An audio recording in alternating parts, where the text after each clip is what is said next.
Olá, alunos, tudo bem?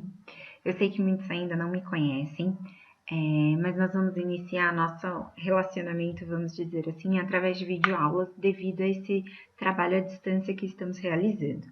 Hoje, na nossa primeira aula, nós vamos começar o assunto de Grécia Antiga. Isso quer dizer que teremos outras aulas deste mesmo assunto.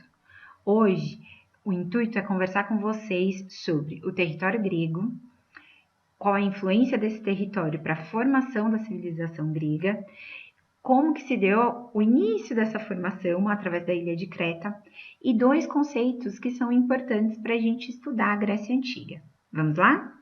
Bom, a primeira coisa que a gente precisa entender sobre o território grego é que a sua geografia favoreceu ao processo de civilização.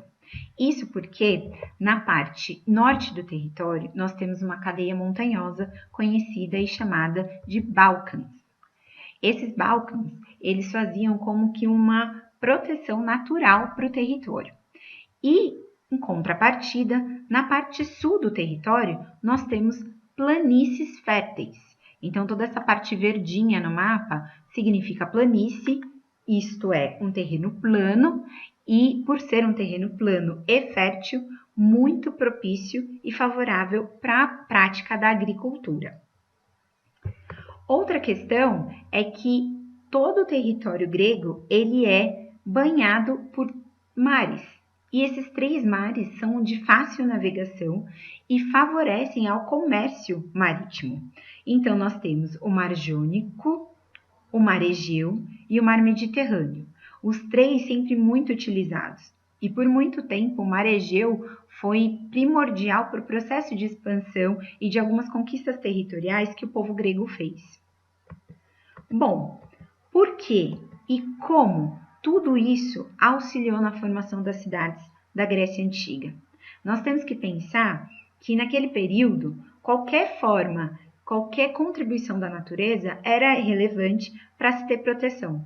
Então, muito diferente dos dias de hoje, que nós contamos com, enfim, segurança pública, meios tecnológicos e várias outras coisas. Naquele período, eu precisava contar com o que a natureza me fornecia. O fato de eu ter, ao norte, montanhas que impediam outros povos de invadir ou adentrar no meu território e, ao mesmo tempo, no outro lado do território, na parte sul, eu ter planícies que são planas, que são férteis, que favorecem a agricultura, ou seja, eu tenho a proteção, eu tenho a subsistência no sentido de alimentação e eu ainda tenho saída para outros locais para a prática de comércio e de troca. Tudo isso favoreceu decisivamente para que se formasse o território grego nessa região, certo? Outra coisa que é importante a gente saber já é o primeiro conceito de Grécia Antiga. A gente vai ouvir falar muito de helenos, que são os gregos. E esse termo heleno vem de Hélade. E a Hélade vem da composição territorial que a Grécia tinha. Qual é essa composição territorial? Então, nós temos primeiro a parte continental, ou seja, a parte do território que está ligada ao continente, onde a gente tem algumas cidades como Atenas e Tessália. Nós temos uma segunda parte, que é a parte peninsular, ou seja, a parte da península. No caso, a península do Peloponeso. O que é uma península? É quase uma ilha, vamos dizer assim.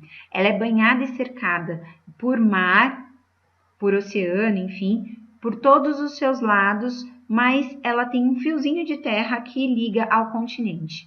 Então, se a gente observar aqui no mapa, essa parte roxa do Peloponeso, ela mostra que o Mar Jônio, ele banha toda essa extensão e o Mar Mediterrâneo ao norte, porém, a gente tem um trechinho, que é esse pequeno trechinho aqui, que liga a parte da península à parte do continente. Tudo bem? Então, isso é uma península. Outro exemplo de península muito famosa é a Península Ibérica, que é a península que contém Portugal e Espanha, certo? E, por fim, a terceira parte da Hélade, que é a parte insular. Insular que vem de ilhas. Então, é o conjunto de ilhas ao longo do Mar Egeu que forma o território grego. sendo uma das maiores ilhas e mais importante, a ilha de Creta, que nós vamos falar um pouquinho dela hoje, certo? Tudo isso vai formar a Hélade. Então, o que é a Hélade? É o nome que é dado a esse território antigo dos gregos, sendo formado pela Grécia continental, ao sul dos Balcãs, a Grécia peninsular, que é a península do Peloponeso, e a Grécia insular, que são as ilhas ao longo do Mar Egeu. Posteriormente, ao longo da história grega, esse termo Hélade também vai determinar e vai ser utilizado para falar sobre o conjunto de valores e ideias e ideais que formam a civilização grega. Então, ao longo da história da civilização grega, todo e qualquer grego vai ser chamado de heleno. E este nome deriva dessa palavra que é Hélade, a formação do território grego. Tudo bem? Bom, outro termo muito usado é a Magna Grécia. A Magna Grécia, ela vai ser a composição da Hélade, ou seja, o território que a gente acabou de falar, peninsular, continental e insular, mais algumas colônias que derivaram de um processo de expansão, não é bem de expansão, mais de fuga e sem alternativa, mas nós já vamos falar sobre isso, dos gregos, sendo que esse processo fez com que eles ocupassem a Ásia Menor, a Sicília e a costa sul da Península Itálica. Então, a Ásia Menor, a Sicília e a costa sul da Península Itálica, elas formam o que a gente chama de Magna Grécia, que são esses territórios expandidos para além da Hélade. Como que eles foram expandidos? Na segunda diáspora grega. Poxa, mas a gente ainda nem falou da primeira, professora. Como que a gente já vai falar da segunda? Então, não vamos falar. Guarda essa informação, porque a gente vai falar sobre essa segunda diáspora e sobre a primeira diáspora na semana que vem. Beleza? Bom, qual é o primeiro polo cultural, o primeiro polo significativo de civilização e cultura na Grécia Antiga? Creta. Creta, isso mesmo, essa pequena cidadezinha aqui. Creta vai ser o início do processo de civilização da Grécia Antiga, certo? Ela também é conhecida como civilização minoica. Mas vamos voltar um pouquinho. O que tem lá de interessante em Creta, perdão? Primeiro que ela vai ser o primeiro polo cultural, efetivamente é onde a gente vai ter a primeira junção de pessoas convivendo e desenvolvendo cultura, comércio, entre outras coisas. Ela também vai ser um ponto de encontro entre a Grécia e as civilizações do Crescente Fértil. Por quê? Porque ela está bem no meio do Mar Mediterrâneo. Logo, as civilizações do Crescente Fértil, Egito, Fenícia, por aqui, elas se ligam à costa da Grécia Antiga, aqui representada pela cidade de Micenas, que vai ser a mais importante neste período, e Atenas. Então, as pessoas saem do Crescente Fértil e para chegar até Atenas, até Micenas, até a costa grega, elas param em Creta para descansar, para reabastecer e seguem viagem.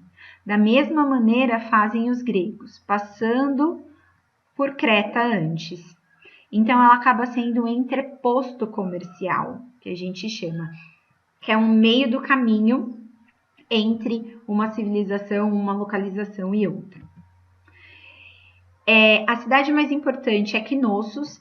Essa foto aqui são os restos das construções que existiam em Knossos, que a cidade cretense, ela é muito valorizada pelos arqueólogos e pesquisadores, porque ela demonstra que eles eram extremamente urbanizados. Eles já tinham toda uma estrutura de cidade grande mesmo, então é uma vida predominantemente urbana.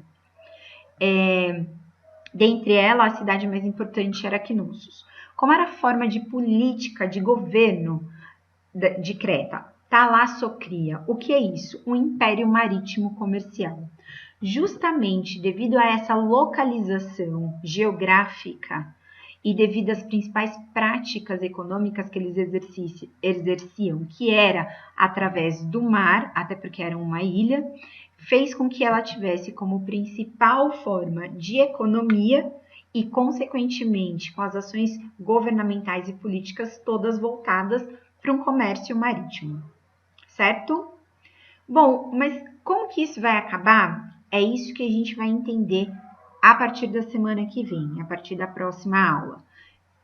O fim da sociedade cretense, ela se dá através de invasões dos aqueus. E a gente vai ver que esses aqueus estavam aqui em Micenas.